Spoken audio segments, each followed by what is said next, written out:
even though the internet was not invented by us, I think we've really taken it to the next level, to where literally anytime you want to know something, it's in your hand. Like, you have your iPhone, just look it up, Google, and anything you want to know can be known right here. And literally, like, you can communicate to the other side of the world in an instant, like, just right then, like you're sitting next to each other. Like websites to tell you like what actor was in what movie, and often I'll like look it up and then I'm like, what did I do before this? Like, I just had to guess what movie they were in, and it's kind of funny because that's not really an essential thing to life, but it's convenient. When I was 20, I remember cell phones were around, but not everyone had them like they do today. And they were just phones. They weren't computers. So, and you can do texting and look up, who was in what movie at that time.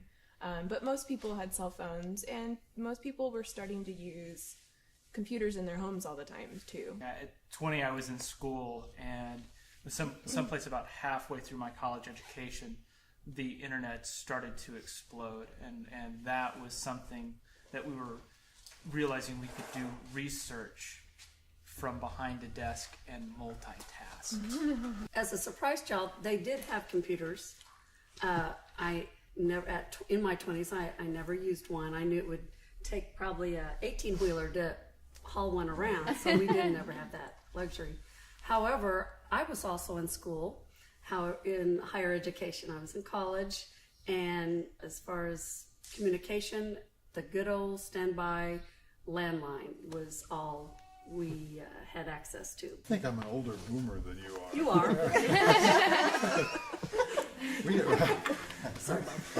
I remember as a senior in college, we used calculators to do our research, and over and over and over again, these mechanical calculators. There were no computers until I was probably 25, and there were no cell phones. We had just moved from rotary phones to touch-tone phones, no car phones, none of that. So you used a payphone.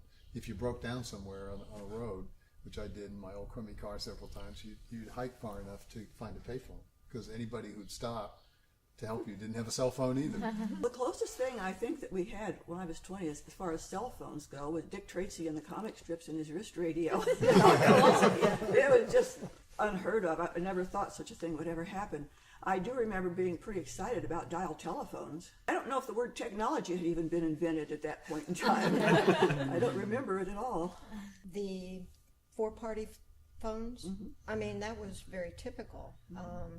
To have a private line, that was almost unheard of. Now, we did have rotary dial phone. To get it.